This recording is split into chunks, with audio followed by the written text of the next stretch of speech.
Okay, so warm welcome everyone to this meeting today on detachment. So, as I was thinking about this subject more and more, I realized how this quality is something that actually is maybe one of the most useful, practically useful qualities to make our lives more wonderful. No. And it's one of those qualities that is talked about a lot in spiritual circles, shall we say. Maybe it's misunderstood quite a bit.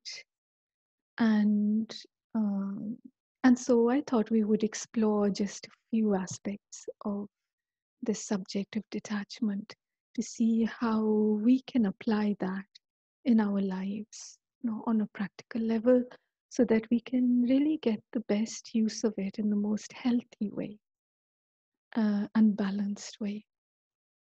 So I wanted to start with reading a little piece on by Dadi Janki from her book Companion of God, and it's called Detachment. So you need power to remain free from the influence of others. Detachment is this power. If you can't stay detached from influences, you will not be able to keep your thoughts under control. So, another person's influence might be very simply that today someone who I'm connected with is in a bad mood or is irritated and upset about something, anything. And so their thoughts and feelings and their whole vibe is that of a disturbance, that they are disturbed inside, they're frustrated, they're upset. And so that's the energy that they are radiating without necessarily wanting to do that. But it's like that's what's bubbling inside, and that's what's, emanating all around. And it's sometimes it's more visible, especially if you know them a little bit. You can see that they're a bit upset. Maybe those who don't know them may not be able to notice that, but maybe you see it. And if you have the quality and the power of detachment, you might be able to, or you will be able to see that and not be influenced in the sense of being drawn into doing something that is detrimental for the self and for the other person because of the vibration that has touched you and moved you and reshaped your state of consciousness. No.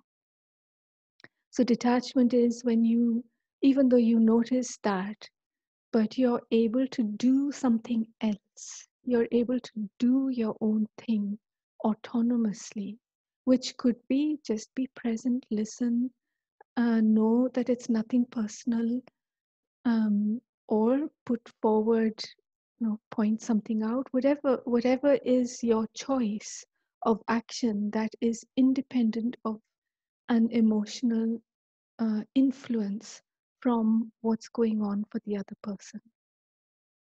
So it's different to hear the difference between reacting and responding becomes very clear. So that's one way of seeing detachment. So if you can't stay detached from influences, you will not be able to keep your thoughts under control. So what often happens is when we see people in a certain state, immediately we might begin to have a whole series of waste thoughts.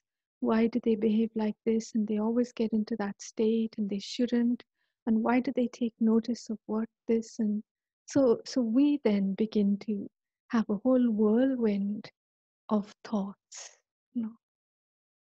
And so that in itself is being influenced. So From there, it will be a downward spiral until all trace of inner well being is lost. So, the first step in detachment is to understand who you are as a spiritual entity, to remember in that moment that my nature, my original and deep innate nature is to be peaceful and calm, is to be strong and clear, is to be wise and loving, for example. So, this allows you to detach yourself from your physical identity and its world of limited thoughts and feelings, and attach instead to your spiritual personality, the being of inner peace and power. So, here it's about connecting with one and disconnecting with the other.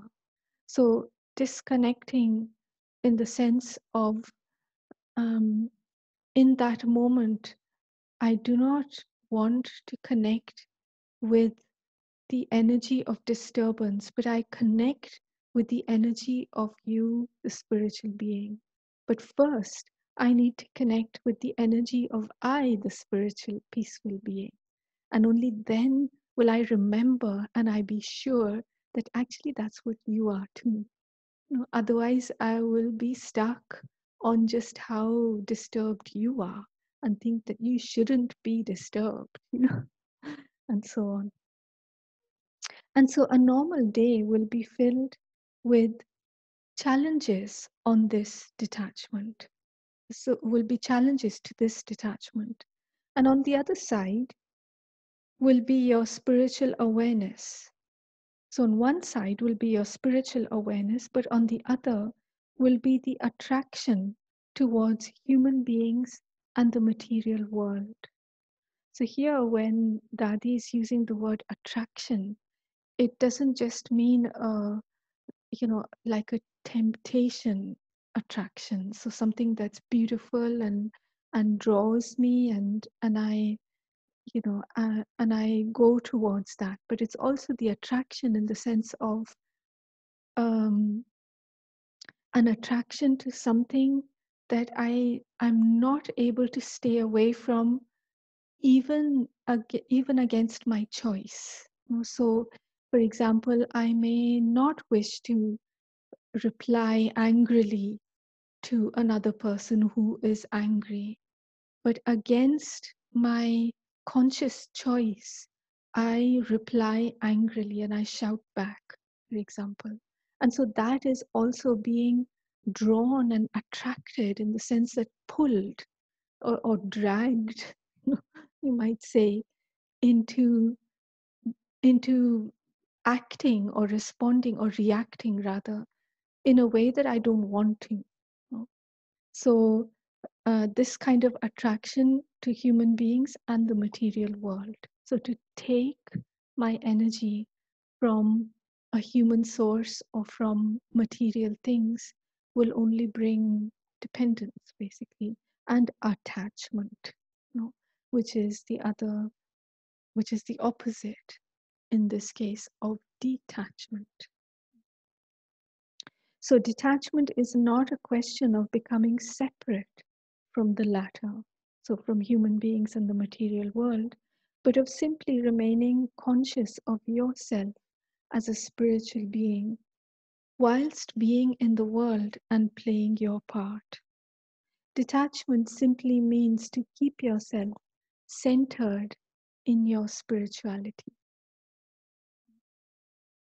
So there's a lot in there. And I thought that we could explore it just maybe in just from a few different aspects. And one is to think about when would you need detachment? When would you need, what kind of moments in your life, in your day, would it be useful to apply the quality of detachment? So remembering that all qualities have their complement or their balance. So any quality, if it goes out of balance, becomes a weakness. And it's the same with detachment. If there is detachment without its balance, which we'll look at in a minute, then it can very easily become distance or disassociation or escaping or coldness or not caring, which is often people who are detached or think that they're detached are often told, oh, you don't care and you're too cold and you're too distant and you don't worry about this enough, and and so there's quite a bit of misunderstanding about detachment, but also in a sense it's maybe not completely a misunderstanding, but misuse of the word detachment. And so when I think I'm being detached, but I go over a certain boundary and it goes out of balance, and I need now to use maybe the quality of listening or of closeness rather than the quality of detachment, then I can easily give out the energy of distance or of separating.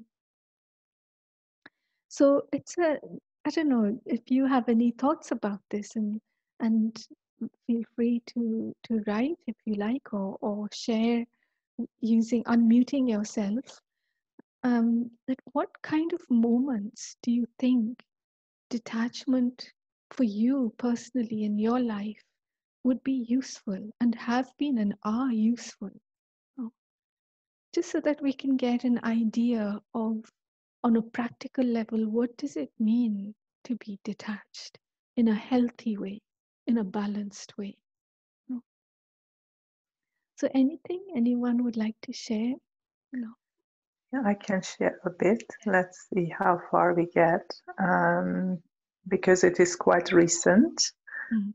so it needs to crystallize a bit. But one area of that one could detach is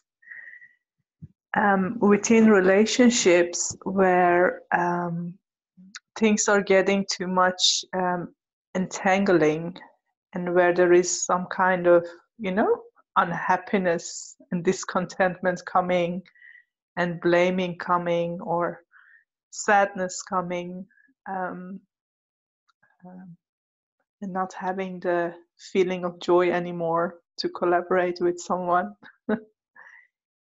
Yes. And I think in those moments, there are things that need to be set for the self, rather than work it out together in the collaboration.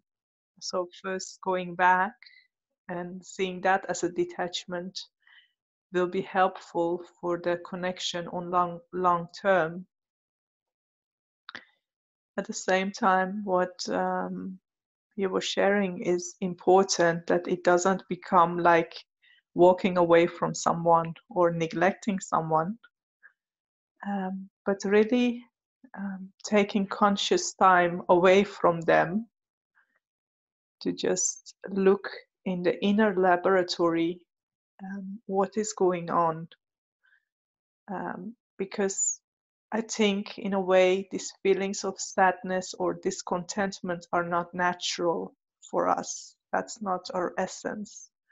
So when these things happen in a relationship or connection with the other, in the collaboration or friendship or whatever it is, then that's a sign that there might be a bit of attachment going on without knowing it consciously, or maybe a bit of expectations are there and the expectations are not met in the collaboration, and then you come into these signs of discontentment and unhappiness. So not Yes. sure if it is clear, but Yes. Yes. Very clear.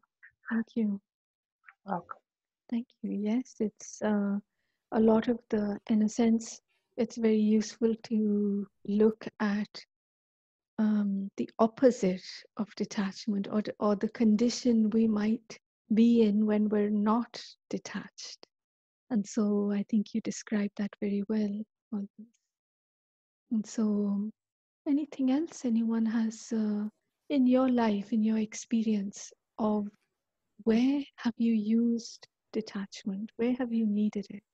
I Yes, need it. Yes, sorry for my English. please.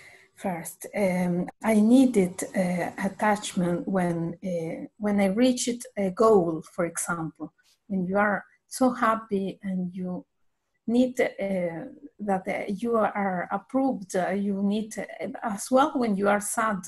Both things, as the Mm, person who spoke before, she said, both moment when you are sad, very sad and happy, and when you reached a goal, for example, when you are proud to after years and years or something that you were waiting for, finally you got and at that moment I needed, that was my experience, an attachment.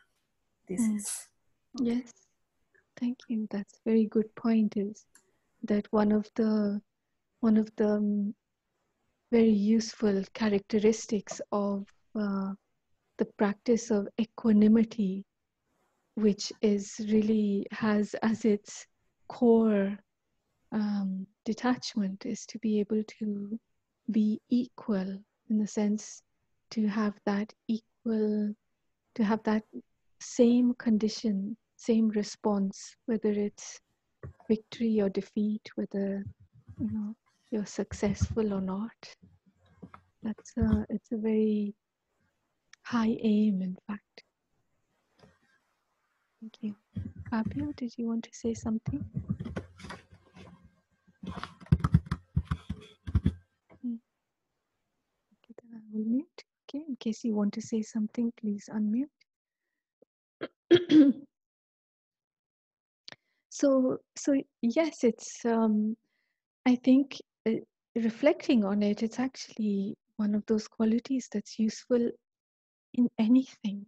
So thinking about maybe some sort of ill health, which could be a little thing from a headache to something bigger, um, to be able to use the quality of detachment, where I I remember very simply that I am not my body. And so that in itself, just that one thought, will help me to detach my identity from being this physical body that is not well. So we never say I am a headache, We say I have a headache. In other words, the head of my body is hurting. So it's a bit long-winded to say that, but we can remind ourselves that um, that actually it's this physical body that is not well, and I, in that condition, of course, it takes a lot of strength and willpower to be able to be in that kind of um, a state where you're still able to have that love and interaction with people despite physical pain. And I think this is where Dadi Janki was really one of the amazing examples. And maybe you also have people who you've known in your life who have maybe had a lot of sickness and physical ill health, but they've still been able to be sweet and present, give their attention, be giving, you know. And it's a very big thing, actually. So the practice, I think, of detaching the self from the physical, from the identity of the physical body. So again, this needs to be in balance, so we know what happens if it goes out of balance. So if it goes out of balance, then we begin to neglect the body, or we begin to have disgust, or we reject the body, that no, it should be like this, and I shouldn't, that it should be a different shape and a different size and a different age and a different anything, maybe even a different gender. And so it's very it's very easy to go out of balance with that. But I think the practice of this, of seeing the body for what it is and respecting it, you know, which comes when I can do that for myself, when I see myself for who I am and I respect myself, then everything that's connected with me will be worthy of respect. you know. So, so that's one thing. And Britta says, I see detachment as an important quality to take a step back from my own role in a certain moment, or from my own emotions, to gain an overview and to be able to choose my response. Yes, I think that is so important, because, in fact, mm, what happens is that when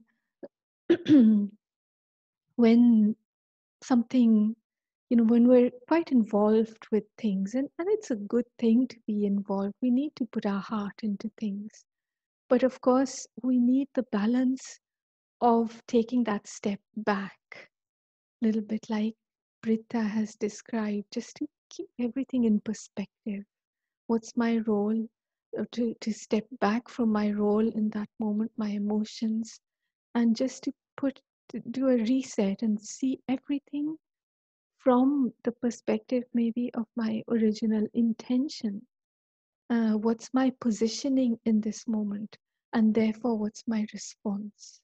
And very often, situations can be quite complex. And so it's not easy to know what's the best thing to do. And so the detachment from the situations, and also the detachment from wanting to control. I think that's a very big thing that very often deceives us a lot, is this idea that I can control things, because we have the illusion of control very often. And it looks like, where this happened because I did this, that happened because I said that, or because they did this and they did that. And so we're very used to seeing things as consequences. I think very often I find it very useful to see events and situations as a convergence of many, many different factors. So, whilst I may be able to contribute to things moving in a certain direction, but if it's not the right time, then it doesn't matter how much I push and pull and tear my hair out, kick and scream, but it's not going to happen. And so it's very useful to, in a sense, stand back and say, okay, I am doing, and I have done whatever I can, and now let's see. And I'm willing to move as soon as the time is right. There was this very beautiful poem by, I think, an unknown author that it's quite a long poem actually, but I'll just tell you the essence, and I've always enjoyed reading it, about this person who was asking God for an answer, you know, and and the whole poem goes like, I'm waiting and waiting and waiting, and I'm asking you the question, and why aren't you answering? If you are like this and you are like that, why don't you answer? Why don't you tell me what lies in my future? What's the right thing that I should do, and so on. And this person gets, the poem becomes more and more, the person is more and more frustrated by not getting an answer and being told that you still have to wait and wait. And then eventually there's a reply.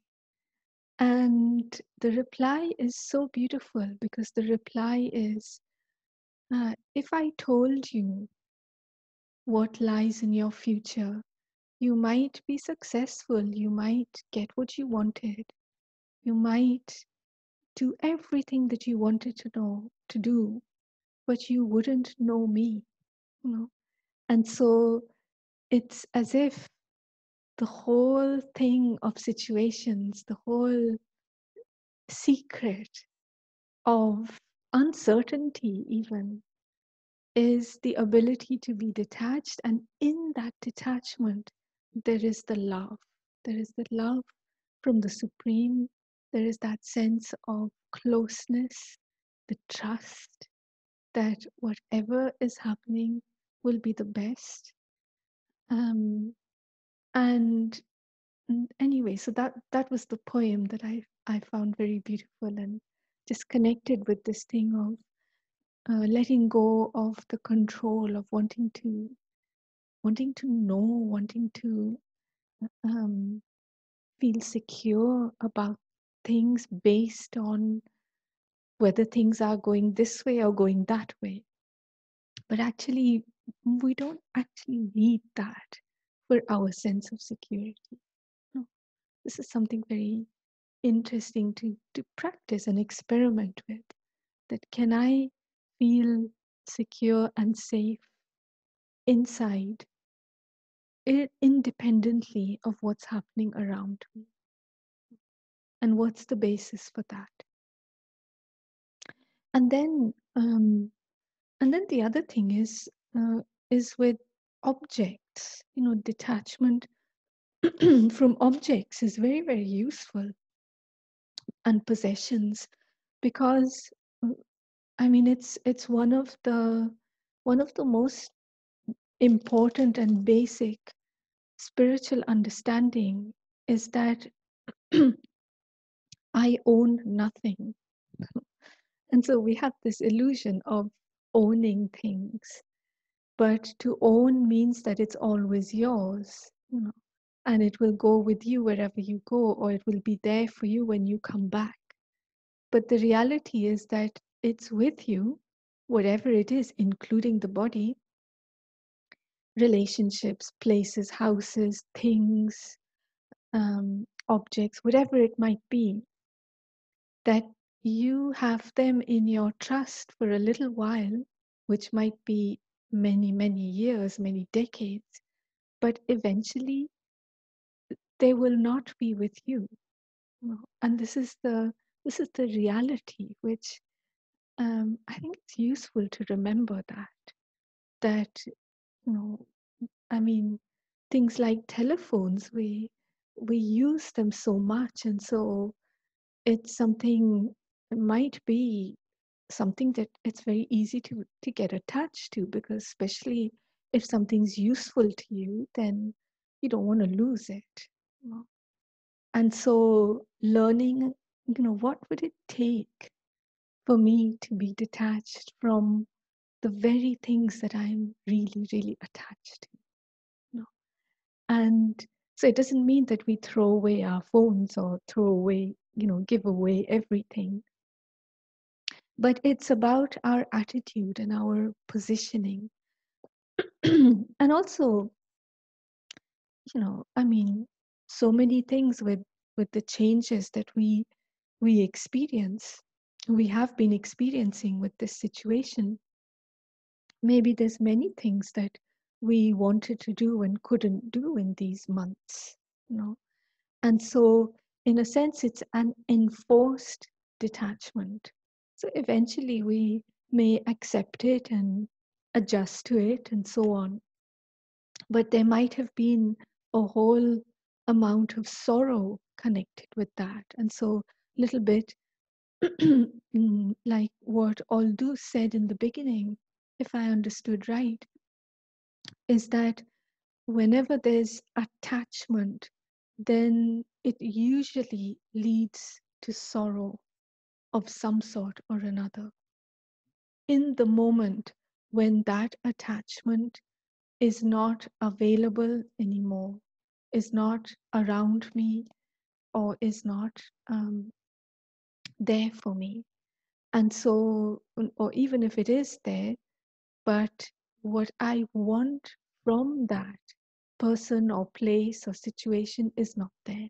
You know, so for example, you might go for a wonderful holiday to Scotland, for example, and you've been thinking about it a lot and creating all sorts of dreams and ideas and about how it'll be and what you do and so on and so forth. And then you get there and you find that for the next 3 days it's raining and you can't see anything because it's misty and a little bit chilly, and you can't really go for many walks because there's mud everywhere.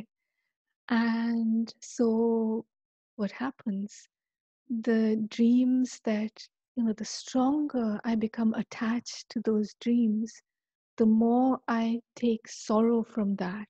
And maybe because I am stuck in the disappointment, I'm not able to be open to some possible, just as interesting and entertaining alternatives. Because I say, no, no, I only want the sun and I only want good weather. Nothing else is going to satisfy me. you know. And so we get stuck in that. And so it's very easy to take sorrow from that. So that may not be an object, but it's something that I've created in my mind that I've become attached to. you know. And so it's the practice of detachment, I think, of course, within relationships, a dose of detachment is extremely healthy. A little bit like was shared earlier, is that when you're able to give another person their own space, you when you are able to take your own space, whatever it is, especially in moments where you realize that you need it, and the other person may not realize it, but you say that, look, I really need to to go for a walk on my own, and I'd love to spend time with you, but right now I need this time for myself. you know. And so this kind of detachment is actually based on love. It's based on self-compassion, which will then allow me to have deep closeness and connection with the other person. Because I'm not holding on, um, I'm not even holding on to my image of myself that I always have to be there for you, or for this or that. I mean, apart from little children, but talking about people who are adults. With little children, it's a different matter completely. But, and I think that the foundation of a healthy detachment, a balanced detachment, is love. One of the qualities is love, because that's when I can really let go. And it seems like, oh, I'm able to, let go because I'm not that attached, but maybe I am. But the love is greater. The love, the amount that I love a person, a task, a situation, or myself is greater than what I would lose by being detached. Because it seems like I'm losing out, or I'm, in some way separating. But when it's healthy detachment, then it can only enrich me and make me stronger and able to love all the more. And so, and the other foundation that I think detachment is based on is truth. Is in a sense, it's whether you call it truth or whether you call it honesty. And interestingly, in Hindi, there's this word sachai, which sometimes means truth and sometimes means honesty. So I think that healthy detachment is based on truth and honesty, shall we say? Because only then will I know, will I be aware of my intention for why I'm choosing to practice detachment. Um, why do I need it? What's the benefit from that? What does it really mean to be detached? Because when I realize that when my hand is open, rather than holding on to something, that's when I can really fly. So like the bird that is holding on to the branch with its claws and flapping its wings at the same time, that it can't fly until it lets go. And so it feels like, oh, but I don't want to let go of the branch because it's so stable and sure. If I let go of it, you know, I'm in air, nothing. I have nothing to hold on to. I have no support, but I have wings. And so by letting go, the bigger attainment comes. And so, yes, the cost is of letting go, but the gain is of flying, of learning how to fly. And so I think this is the case with, especially within relationships, but also within what goes on for the self.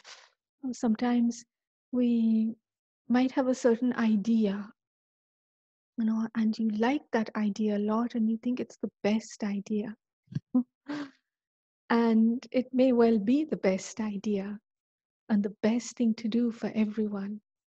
But if it's not accepted, by the majority or by most people who are there deciding, then what do you do?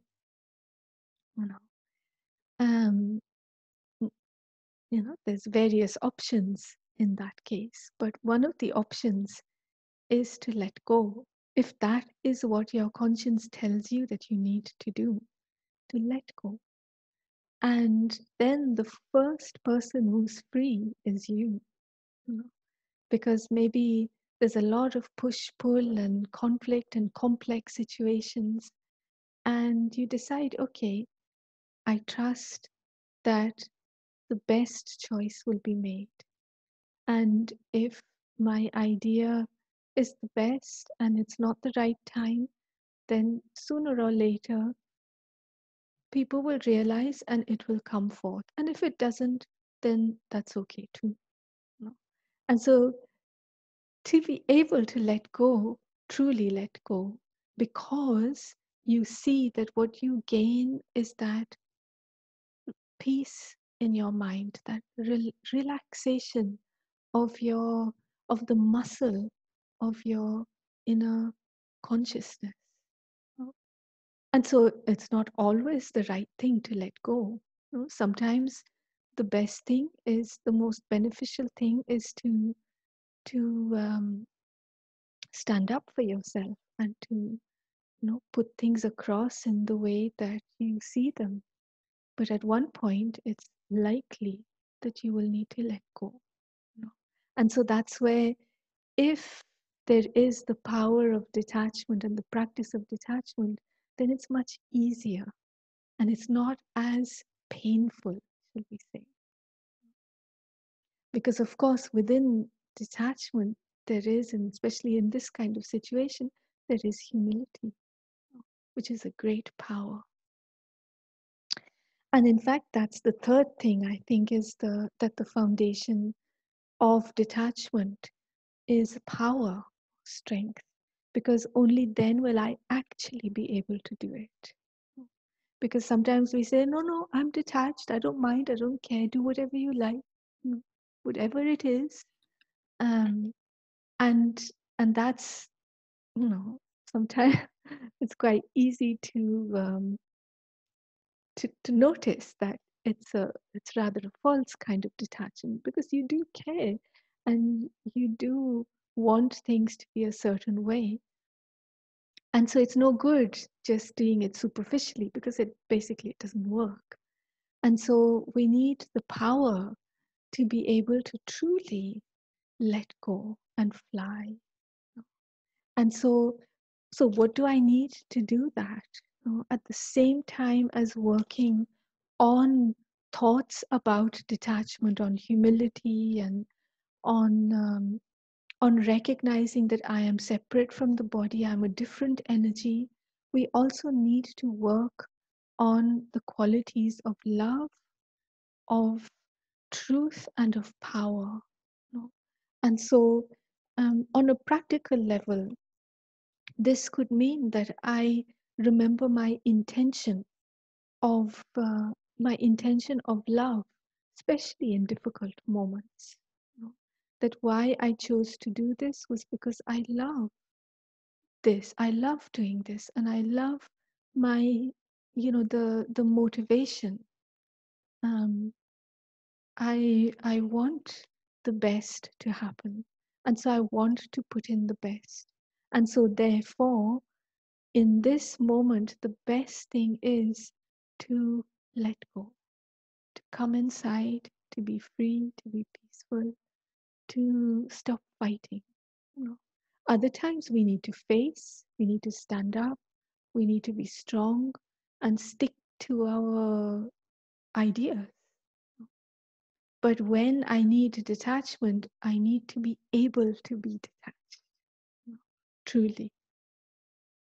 So, within love, of course, or within truth, or within power, there is a whole variety of aspects to develop. And this is something that we can each see what is going to help me to do detachment in the easiest, smoothest, and least amount of suffering way.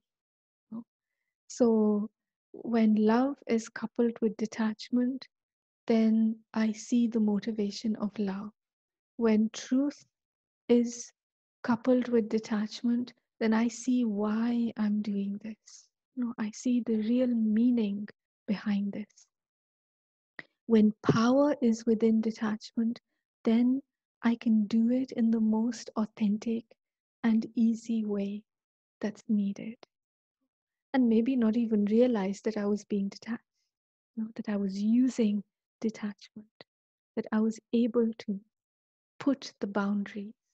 So if someone is, could be that someone wants you to do something, and they want it now, and you say, well, look, in this moment it's not possible, and we need to wait. And so they say, okay, I'm going to do it myself, and what do you do in that moment? So what putting a boundary, being detached, being firm in that moment is to whatever the person wishes to do, but to stay with your decision of what you have said and what your boundaries are, that you are not responsible for the other person's choices in that moment. So actually now,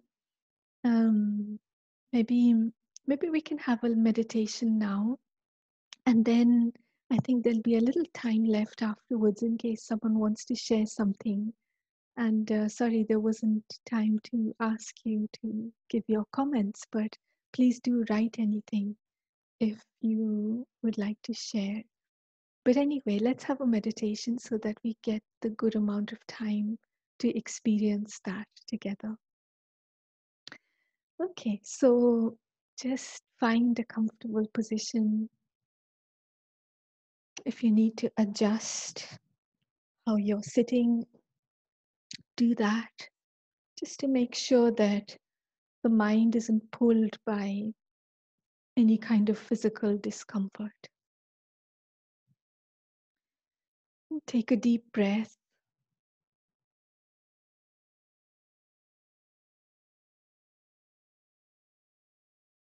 And feel all the muscles in the whole body relaxing,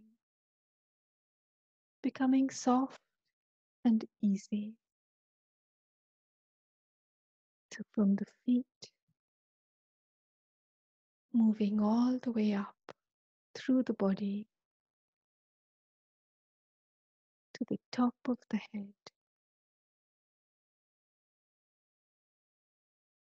Just feel the physical energy, this amazing vehicle, the body.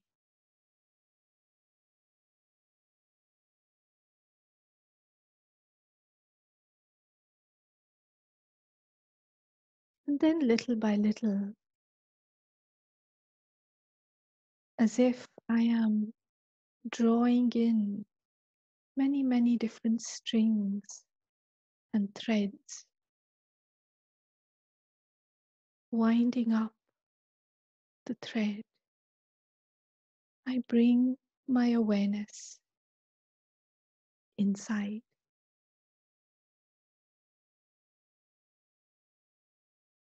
into my inner consciousness,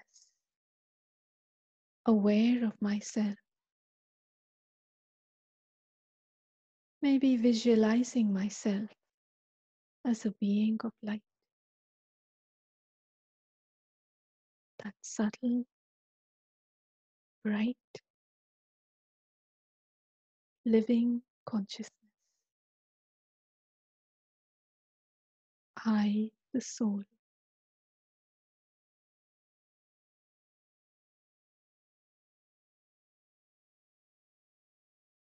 I am fully present for myself.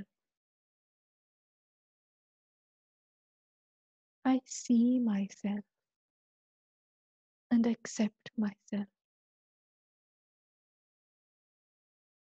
as I am innately peaceful, powerful, loveful, blissful, and pure.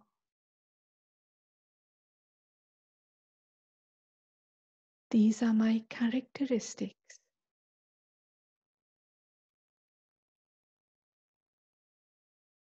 In my most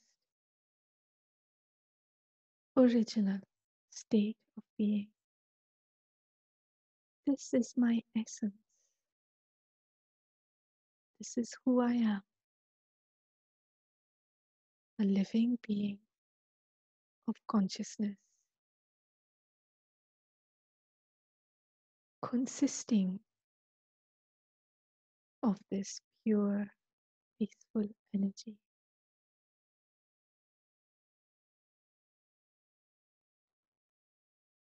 And as I stabilize myself in this awareness, in this moment, all other things lose their importance.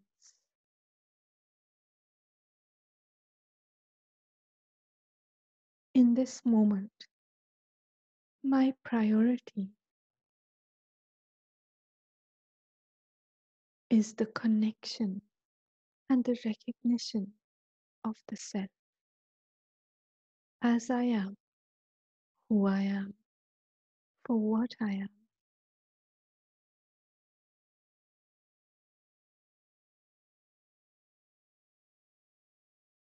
I see myself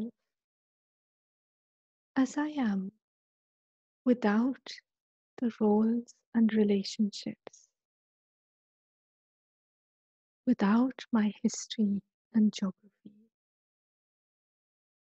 that is connected with my context.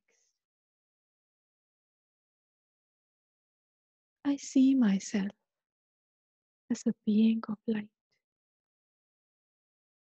loving, peaceful consciousness.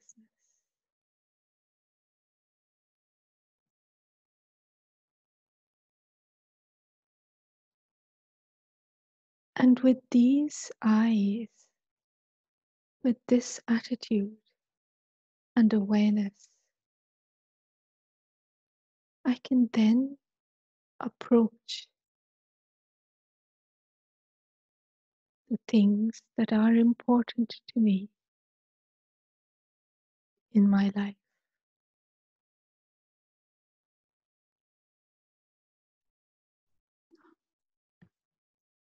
And as I approach each task and each relationship, each person, knowing who I am, accessing the stock of love, power, and truth, I can apply that in the best possible way.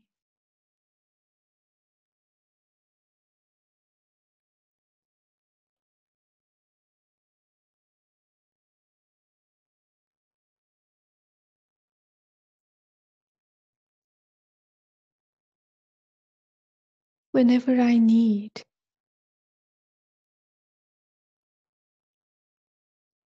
to be on my own, to refresh myself,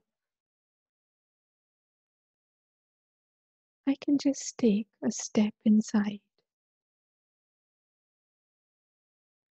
detach myself from identifying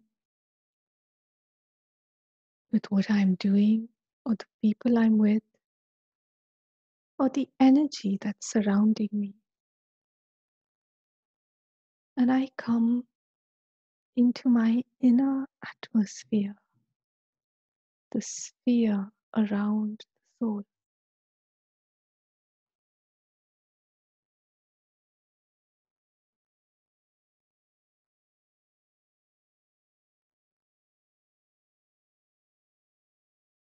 And now, very gently, from this beautiful place inside,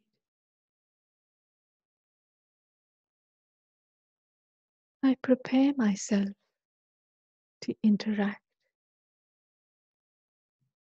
through my physical senses.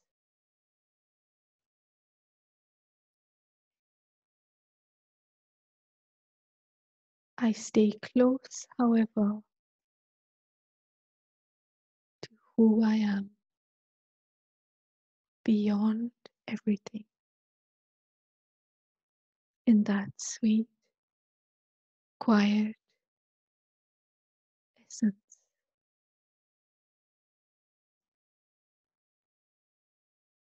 And now I become aware of my physical surroundings.